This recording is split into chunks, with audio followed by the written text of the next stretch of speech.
A report by the Design Museum in 2018 found that women make up only 22% of the design workforce, yet almost 70% of design-heavy A-level subject entrants are female. So here we introduce 4 successful females from 4 corners of the design world. They're sharing their career experiences and discussing how we can make positive change, and also a chance to just celebrate their work. We've got the wonderful Rebecca Strickson back as our host, and she's joined by Lynne Elvins, Joyce Kramer and Marssaie Jordan. Over to you, Women in Design.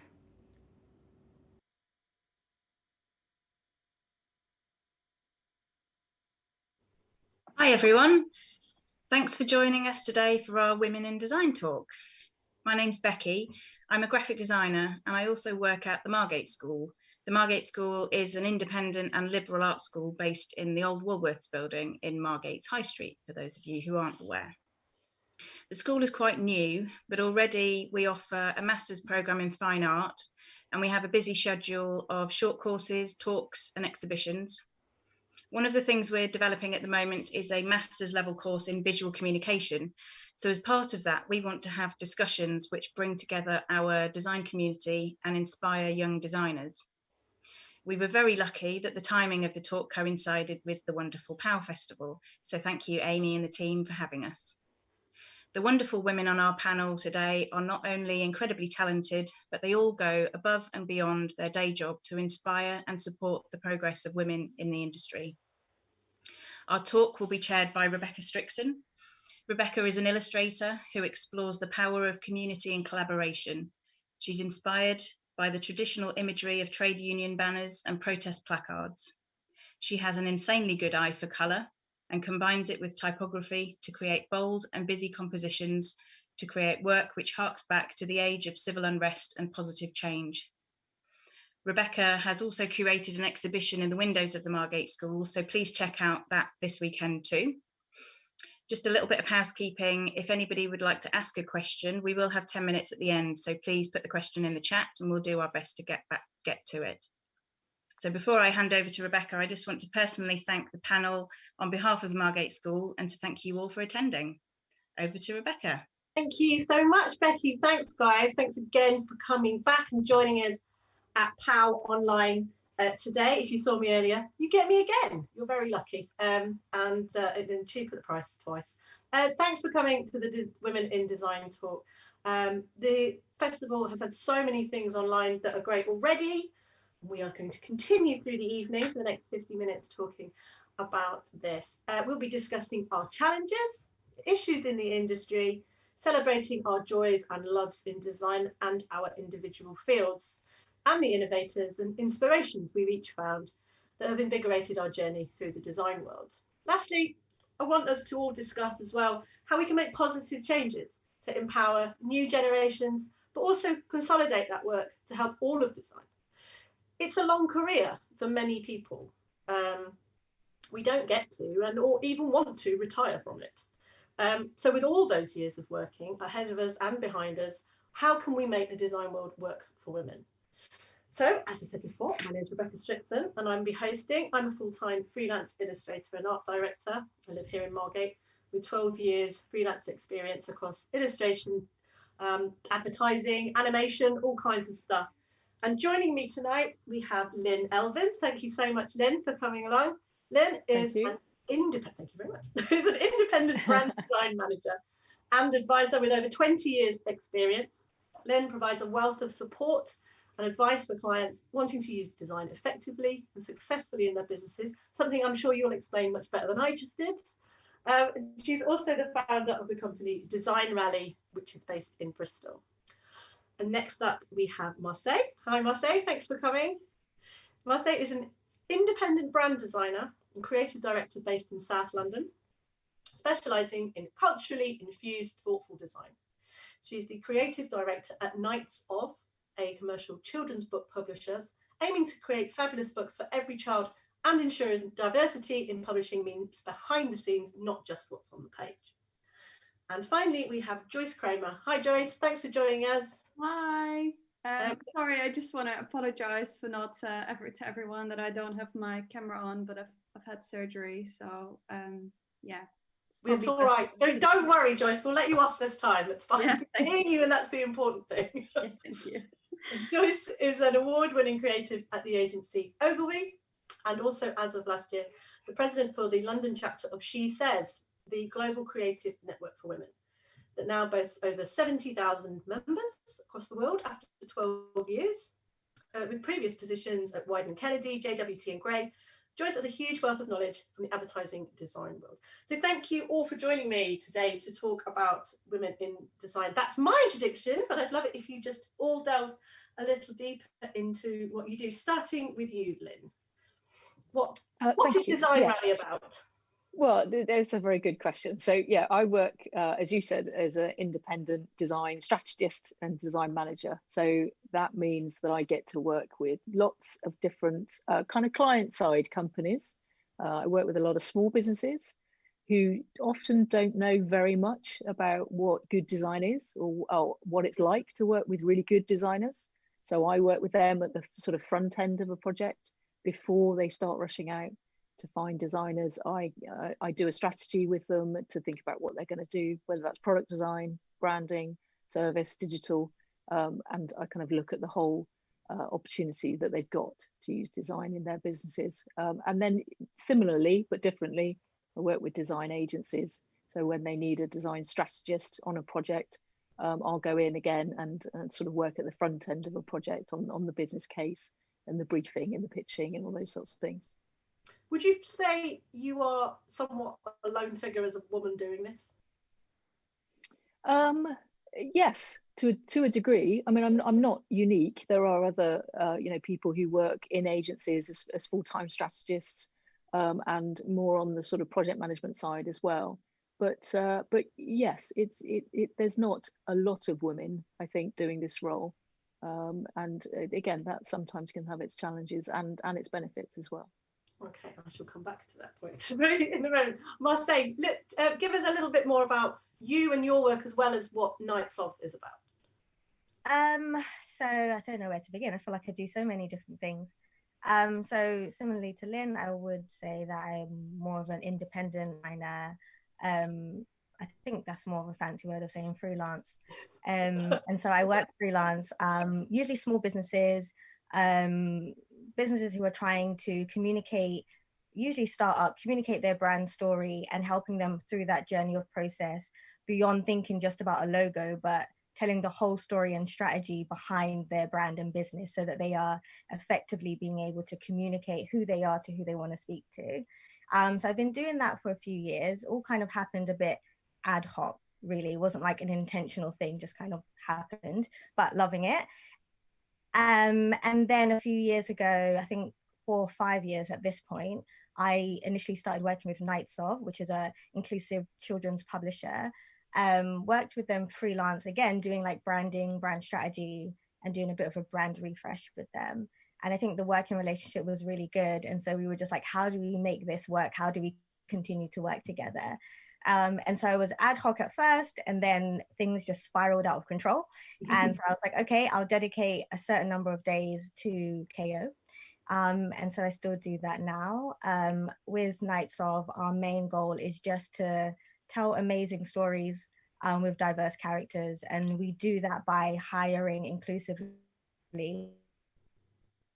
Behind means like there are people who can write these stories and can tell these stories and can find these stories and illustrators and authors to put them in a book and allow children to be able to see themselves in books. I don't know if many people know about publishing, but there's a huge diversity issue within publishing. And I think, books are a fundamental part of anyone's like growth in childhood. So being able to see yourself from a young age is so important, to know that you can be anything and become anything. So it's something that we're really passionate about and that we do. Fantastic. I'm going to say there's been recently in the news, there's been a lot of talk about issues with diversity in publishing. And certainly when you get to the top level, who really owns these companies and who's in charge. Thank you so much for that, Marseille. I'll come back to you on another thing in a second. Joyce, you've got quite the position there, doing the creative work in an agency, but also working with She Says. How's it been with both of them? Oh, that's also a good question. Yeah, it's quite it's quite challenging because sometimes she says takes up quite a lot of time because it is all run by volunteers. Right. We're quite a small group, so it does sometimes take a bit more time than I schedule for. I'm not the best scheduler in the world anyway, but it's such good work and it's so rewarding. And I remember when I started in the industry, I loved going to the events and I learned so much from this community of women and the information they pass on, but also it formed friendships that I still have to today, and they're really powerful, and it is such a great organization to be part of. I'm so proud that and that I can help other people, and then yeah, I think it's a bit of a shame this year that we couldn't do as many events in real life as I would like to, because they're so much better. To be honest, also because there's sometimes a glass of wine involved, so it's just quite nice, you know, just chatting to like-minded women. And I think in the industry I am in advertising, there aren't that many creative women. When I started, it wasn't that much. It's getting a lot better, and I didn't start that long ago. So I started like 8 or 9 years ago. I came into the industry as a really junior. Yeah, and I'm, as I said, as you mentioned, I'm now a senior art director at Ogilvy, which is the biggest one in London. And I've been at smaller and bigger agencies in creative, and they all have their advantages and disadvantages in a way. But I feel really lucky that I can work on amazing big brands and really help shape their narratives. And I really, really do love that. So that's really good. Fantastic. Thanks so much, Joyce. So at the top of the show, I did this in my earlier talk, and I said at the top of the show, like I'm on telly. I've decided we're all on telly, basically.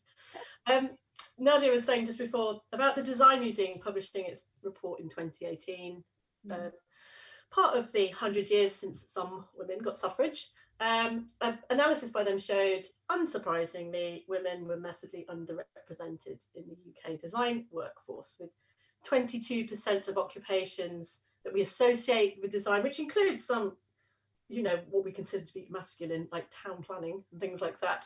But 22% of occupations, an increase of only 4% since 2004. But however, at A level, so at a studying age, girls make up nearly 70% of entrants to design subjects. I'm fascinated to hear what you think about this, because I've talked to people across disciplines about this before, and it seems to be a trend. I'll start with you, Marssaie. Why do you feel there's this disparity? Where do you think these girls are going? Yes, I think it's a really difficult question to answer, because I think there are a number of factors that play a role in it. But I would say that I can speak from my own experience. I think entering the industry has been extremely difficult. I think that people can easily look at the positions that we hold here now and assume that it can be quite a linear process, but I found it really difficult. I think one of the things is, you know, not always seeing yourself. And I think people underestimate how powerful it is to be able to see yourself in the industry that you want to be in. I remember being at university, and it was our first year. So it was graphics and advertising combined. We had a trip to New York, and we went to visit like all the big agencies in New York. And I remember going there and finding it, I mean, I didn't see many women, but there were women, and not even women, but people of color in the industry. I didn't see any. And I think that was really disheartening. And I think for a number of people, it can be as easy as seeing yourself, and not being able to see yourself can discourage you from not thinking that it's possible.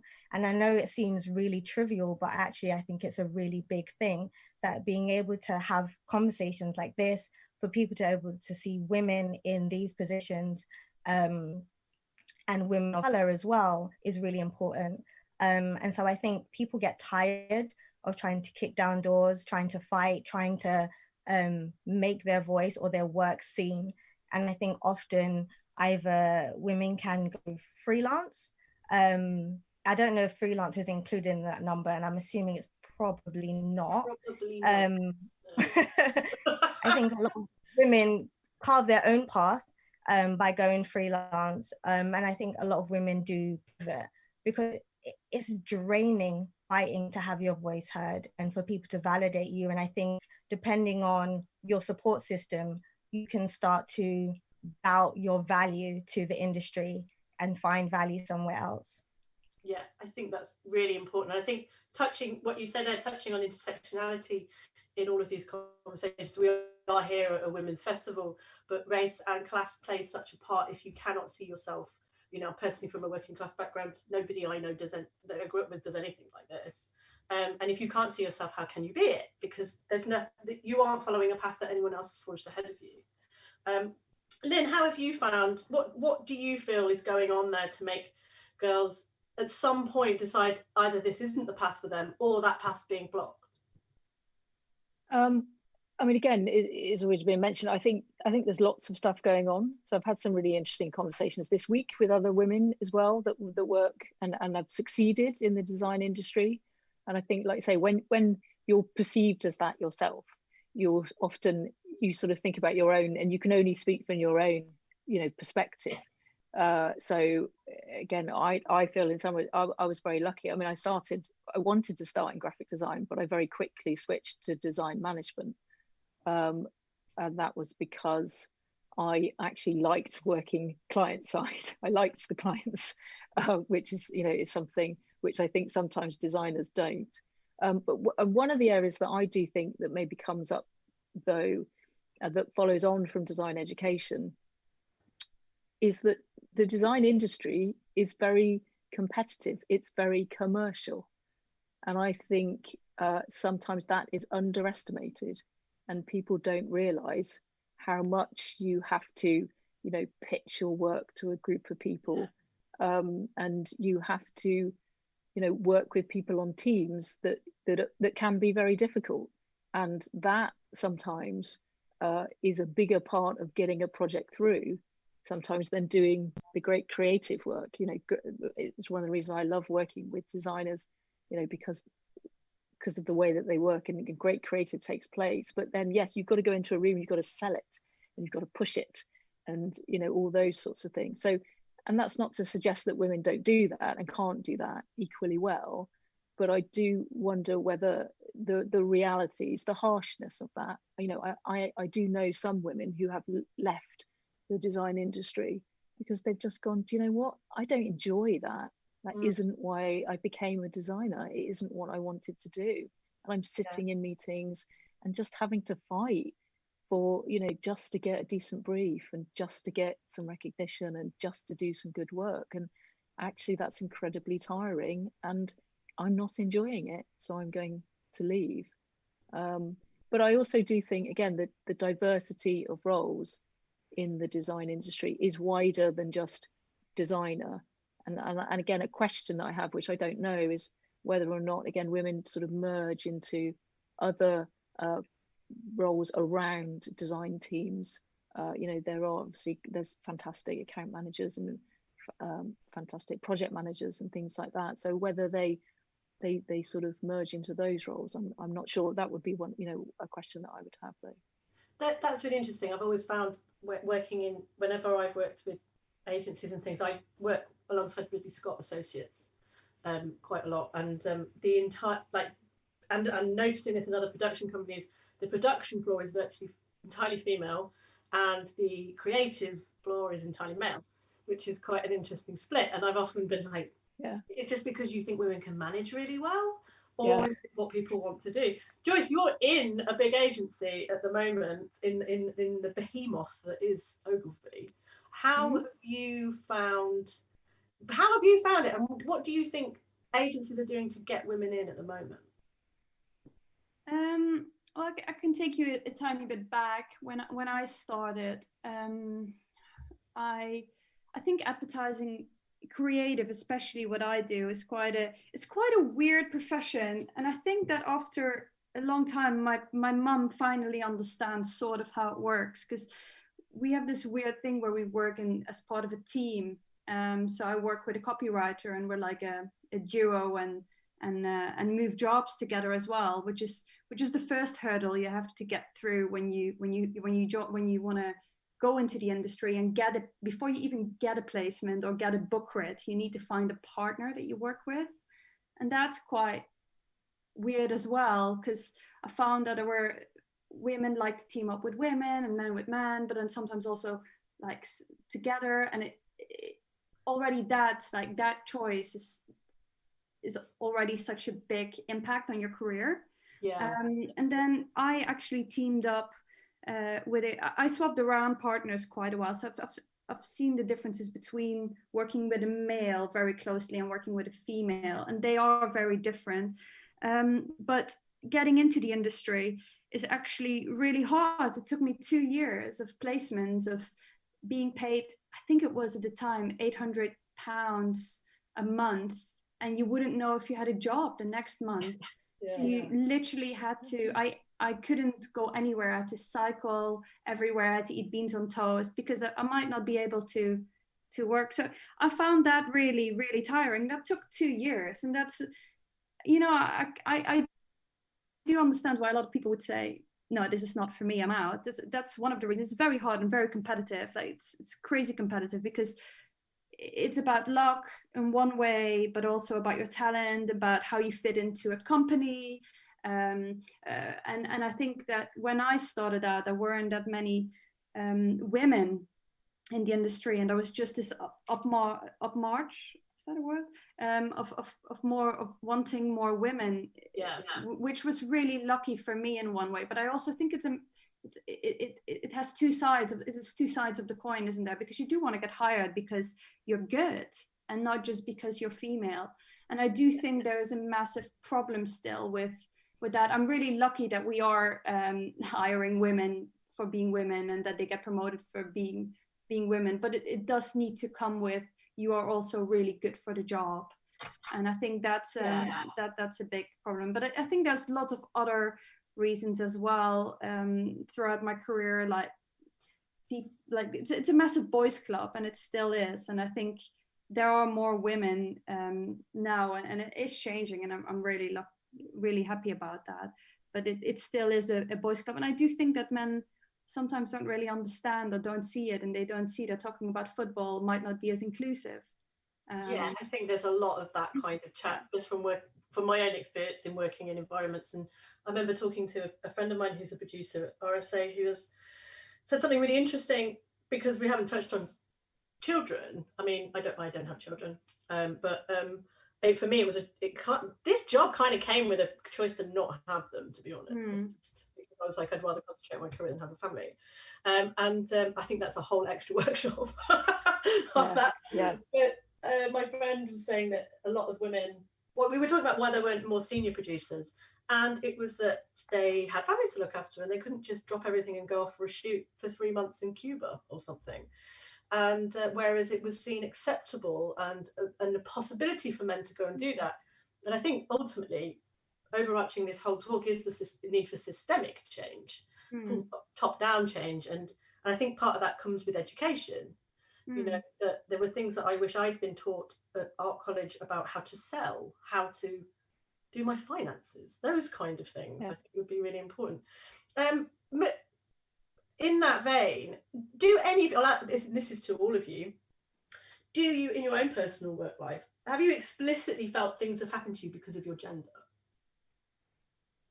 Has there been a particular incidence of something that has happened to you because you're female? I think what you just said about the having kids, this is horrendous, but this is generally what I thought.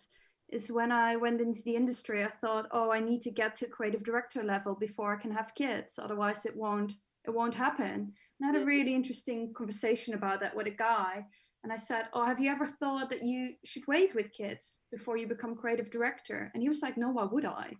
Yeah. I was just like baffled by that, because I couldn't understand that. And I don't think that's the case anymore necessarily, but if you do start working 4 days a week or whatever, and men aren't, there's a massive disadvantage to women and their career paths, and I think that one of the factors of that is not equal parental leave. Yes, I'm very passionate about that myself. I think that that would make such a big difference in the treatment of men and women. But besides of that, I've also had I've once had a boss who just really didn't like women. And it was very, very apparent. He wouldn't. Perhaps he did like women. That's a big statement that I made there. But he just didn't particularly like them having an opinion. And there was such big difference between the men having an opinion, and he would name characters in the script after them, and they would all go to the pub and have like conversations, and then the women who were sort of sidelined and actually sometimes bullied. And that did happen. But overall, apart from that one incident, I do think it's been quite good. For me personally, I've had amazing people looking after me, and people who have been really, really good. Yeah. I think it's the small things like people talking over you, or people not looking at you in meetings, but do look at men. Yeah, and I think that's just really strange, or repeating what you just said, but then slightly different. And these are like examples, and I was talking to some people about it, and I said, oh, you must have noticed that sometimes people just keep looking at you rather than looking at one of the females on the table. And they were like, no, I've never noticed. And I generally do think, and I always thought that they would, but just decided not to see it. But I generally do think that if you're not in someone else's shoes, it's really hard to see the problems. And I think that's a huge part of it, is not being able to envisage things. Marssaie, how have you found it in terms of what you've done in your career? I think I don't have many examples where I can specifically say. I mean, you have inklings of things, but I can never specifically say. But there's something that really kind of stood out, and it kind of came to mind as Joyce was speaking. And I remember being a new graduate, and it was my first job out of uni. And I got it through a friend of a friend type kind of job. And I was working for like an online fashion company, working on their e-commerce side of things. And I remember my boss at the time bear in mind I'm online, right? So I'm not like front facing or anything. Telling me that I need to smile more. And yeah. And I was just like, I'm not sure what that has to do with my actual job. I'm not, rude or impolite to anybody, but, it's like, people like to see, a woman smile more. And I was just like, okay, are you going to pay me still? Because that's what you paid me to do my job, not necessarily to smile at you or whoever. And I think that, what was I, like 18, 19?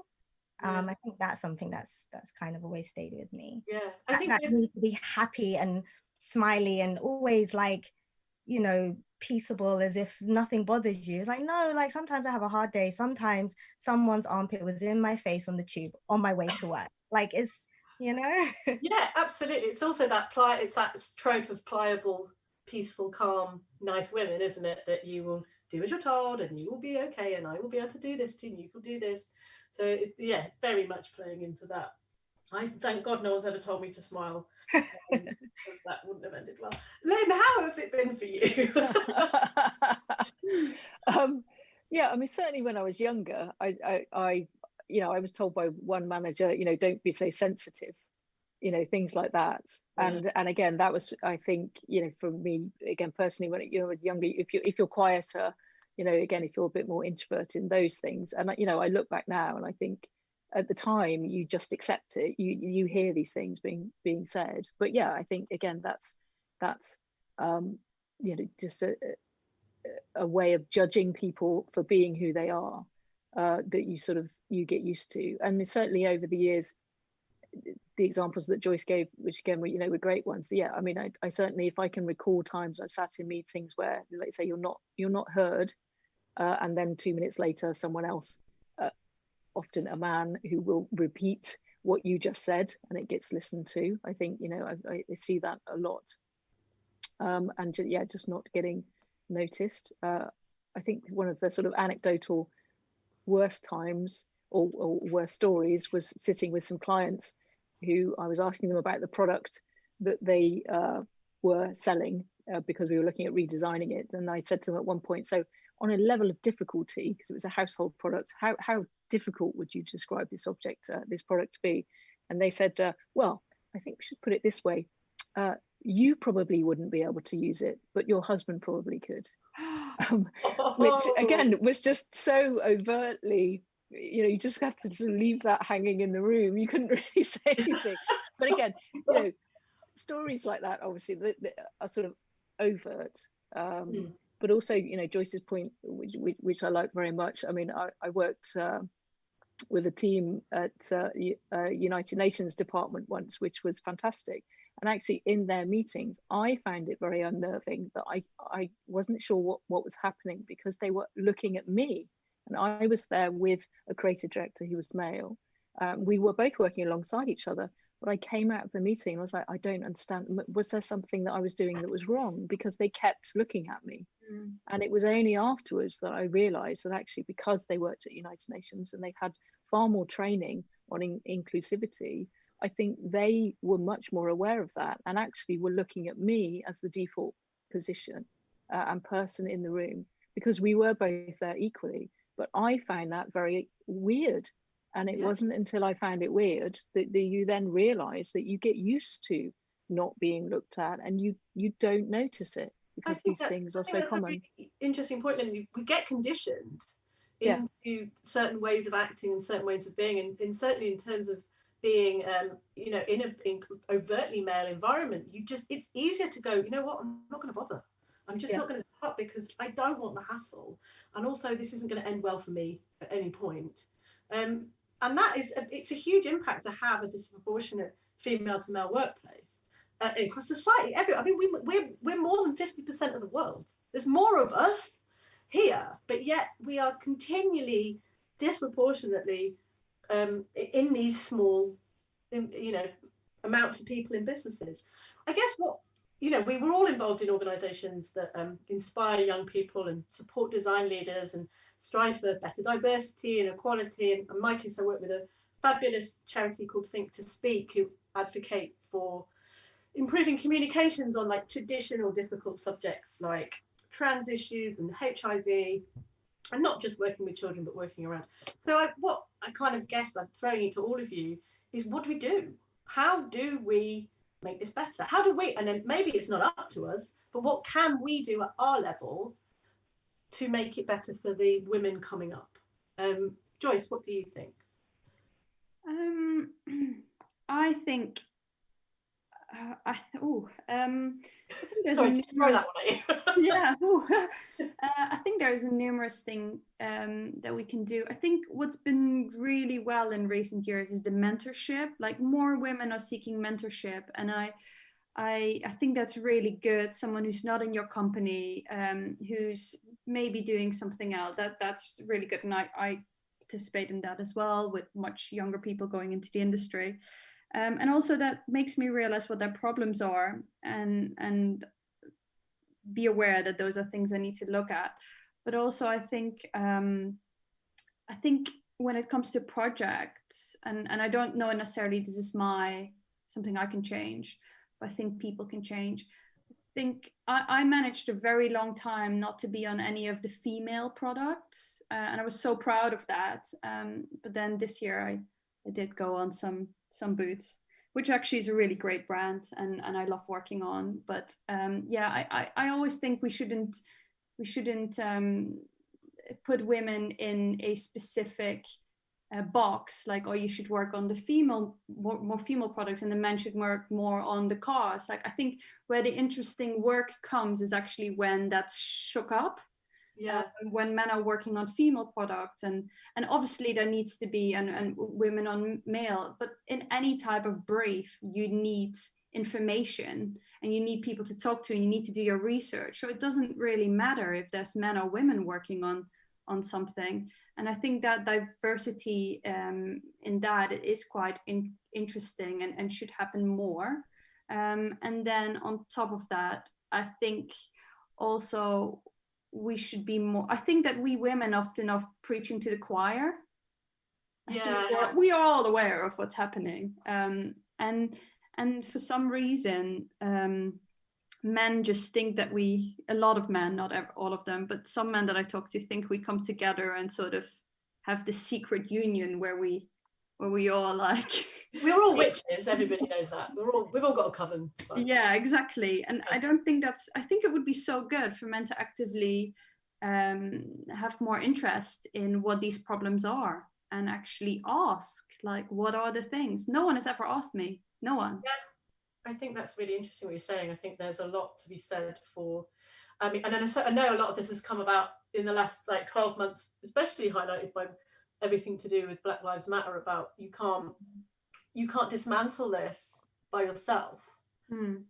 You've got to get the people who are doing it to stop doing it before you can keep doing the things that you're doing. Lynne, how do you feel about this? What have you got any idea what we can do?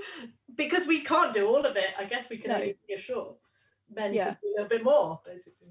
Yeah, I mean, certainly, again, yeah, I think mentoring is great. I think certainly at the age I am now, you can, with more experience, you can look at younger women especially, and you can give them advice, you can speak to them, I think, and be proactive about that. So certainly one of the things that I see when I teach in student groups is there's a layer of students who are just super confident, super great, they're doing fantastic. But beneath that, there is often a layer of students who are very good, but they don't have, again, this magic confidence thing, and they need more mentoring type support. They need some reassurance. They need a bit of pastoral care. And I think that's one of the things as well, that universities don't always at the moment have time to point people out. But I feel like, and those people are often young women, that I think it is important to just say to them, do you realize that you're very good? And they often don't. And you're as good as the people who are sort of good and confident, but they're the ones that sort of shine.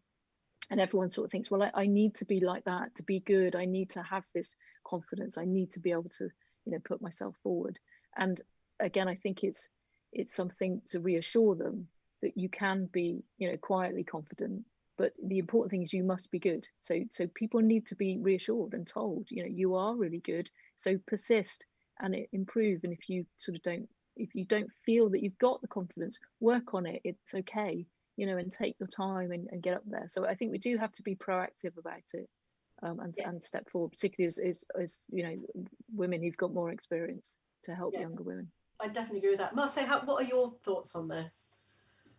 Yeah, I think like what you said, it's not something that individually that we can like dismantle.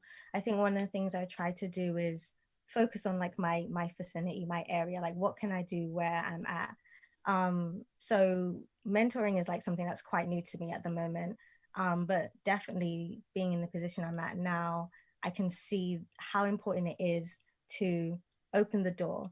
So I'm in a way like a gatekeeper, very informally, and especially in nights of when we're working to find illustrators for specific projects, I will make sure that I go out and I will find people via social media, via different platforms, and seek them out, because there's a lot of talent that's out there.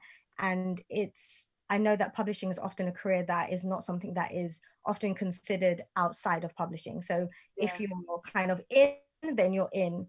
But there's a lot of creatives who don't consider it. And for me, it's about going out there and bringing people in. I'm not saying you have to stay here, but just seeking out new talent. I think as well, I think both Joyce and Lynne spoke on just that encouragement.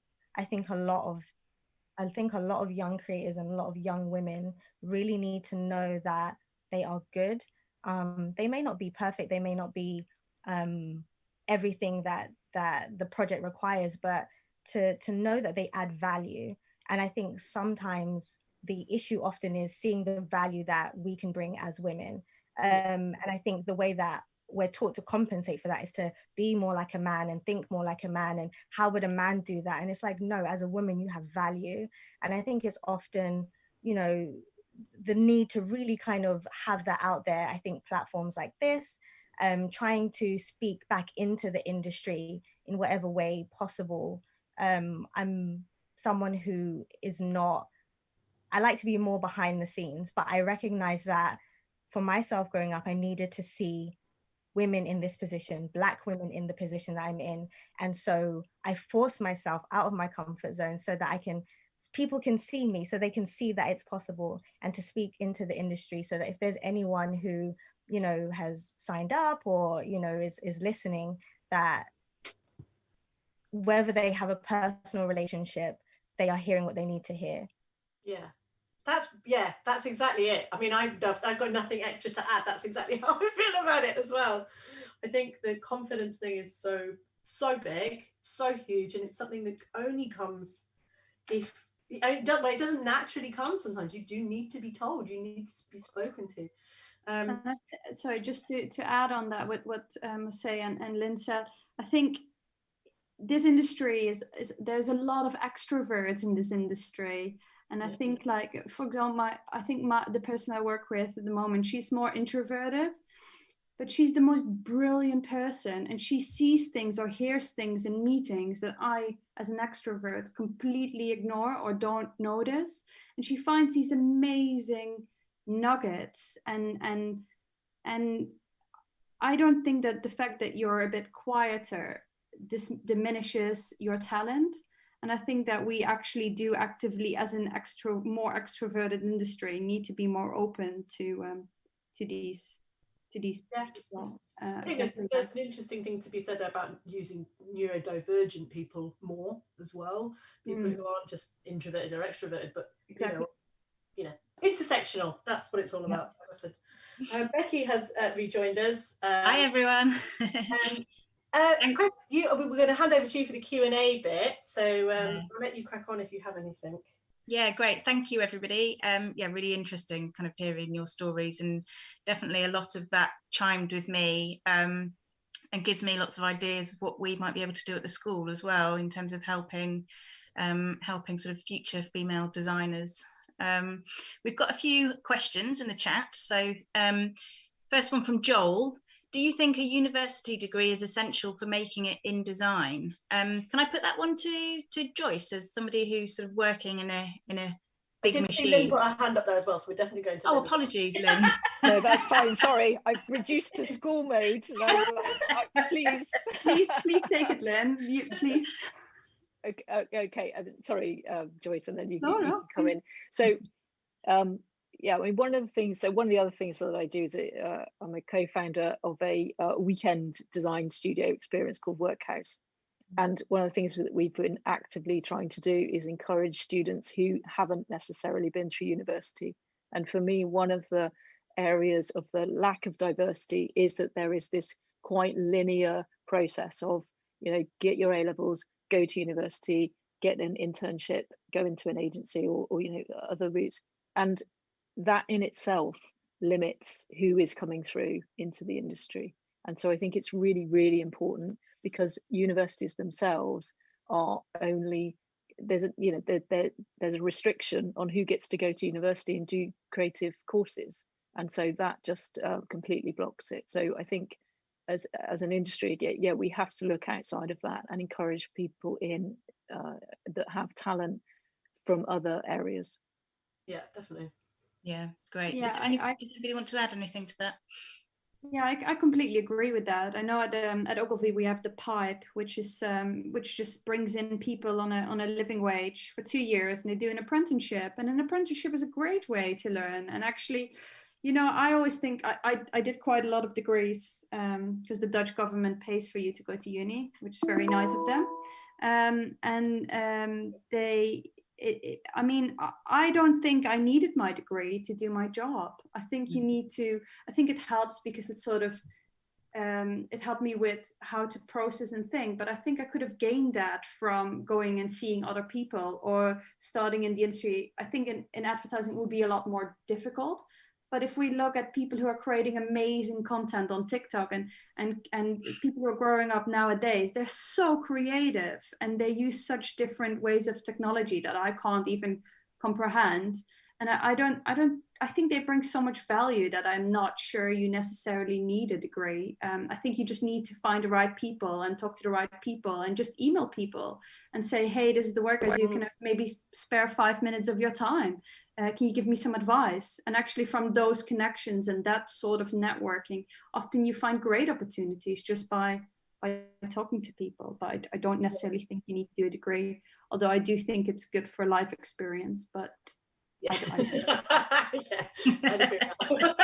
yeah. There's another question here. So what advice would you give to a woman who feels like she's being overlooked or not heard at work? Marssaie, do you want to go with that one? I think, so this might be a bit left field, but I'm only going to speak on my own experience. So I found that when I struggled to, I guess, be accepted or heard or seen, I guess, in a more corporate setting in the industry, I just plugged into my community. I plugged into where people see me and knew me, and really kind of created content there. I think it may not, there's not one linear path. And I think based on the previous question, I don't think that you need to follow that linear path of, you know, going corporate or working in an agency, although there's amazing experience to be had there. I think you very much now in a digital world that you can create your own path. And I would encourage a lot of women who love what they do, who may not like the environment that they're in, to pave their own way, to create their own path, pave their own way, and to do so by, so for me, like the Black British creative communities that are on social media have shown me so much love and so much support when I was starting out on Instagram. Creatives who I'd never met would refer me for projects and has been so instrumental in terms of where I am in my career now. And so I would encourage women to plug into their communities, and to really go where there is value. I know that there's room to fight, but I can't speak on that because that's just not something that I would do. I couldn't wait for the industry to see me, and I couldn't wait for them to choose me. And so for me, it was like, where can I go and what can I do? Because I love what I do and I love design, and I'm not going to allow closed doors to stop me doing what I want to do. It's a more, a longer like walk through the forest, but a journey nonetheless, and an adventure nonetheless. I think that's great. I think what you're saying is amazing. It's like there's a place for fighting these things, but do you want to be doing that fight? Is it worth it when actually these people will never understand what you want, and you're not being overlooked because you're not good, you're being overlooked for various other reasons, and you need to go to another place or forge your own path where you're finding your own thing. I think that's really interesting. I think we've got 1 minute left. I just wanted to say, a manager once told me when I was sort of asking for a promotion, he said, if you're not finding what you want here, you need to go somewhere else. And at the time, I took it in an offensive way, but actually it's really helped me as my career's gone on. I think it's probably the best thing he could have done, because it made me realise that it was sort of in my control. I did need to go somewhere else. And if I could just add one last thing very quickly, I would also say, if you feel that's the case, actually go and speak to someone about it, because also you might just be feeling that, and actually other people just might not have noticed. So there may be people who will help you and didn't realise that you feel overlooked. And so go and speak to if you've got colleagues, line managers, performance reviews, all those sorts of things. Raise it and say, what do I need to do? And like I say, if you then don't get the answers, then potentially you need to move on. But there might be something. So go and ask, raise it. Yeah. Fantastic. I think our time's up. So thank you, everybody. It's been brilliant listening to you, genuinely. And thank you to everybody who's joined us out there. Can I just say one last thing really quickly, Becky? Of course. Somebody said about working for free for exposure. Never, ever, ever, 100%. You never need to work for free. Ever, ever, ever. Full stop, black line. Never work for free. Never. It's not exposure. You won't pay bills. Not even if you, I do it for my mates, but not for anybody who is paying any other member of the team. if there's a company that doesn't want to pay you, but they're paying rent for a building, they can pay you. If they can pay somebody in PR, if they can pay for the heating and the lighting, they can pay you as well. They're choosing not to pay you because they don't want to. Yeah, and it can perpetuate the problem, I think. Yeah. Yeah. Just on Nicola's thing about introverted students. Yes, it is hard. We're all loud. We all talk a lot. Yeah, there is definitely room for everybody there, and I think that's, you know, we've got to think of work out different ways of getting around things, I think. Yeah. But anyway, yes, we're done. Thank you. Thank you, everybody. Thank you so much. If you want any more information on the design course at the Margate School, feel free to get in touch. themargateschool.com, I believe the website address is. Thank you. Thank you, guys. Thank you so much for joining us, and thank you for your comments, everybody, and thank you for listening to us. I hope you have a lovely rest of your POW weekend. Yeah, stay safe and enjoy the festival. Thanks, guys.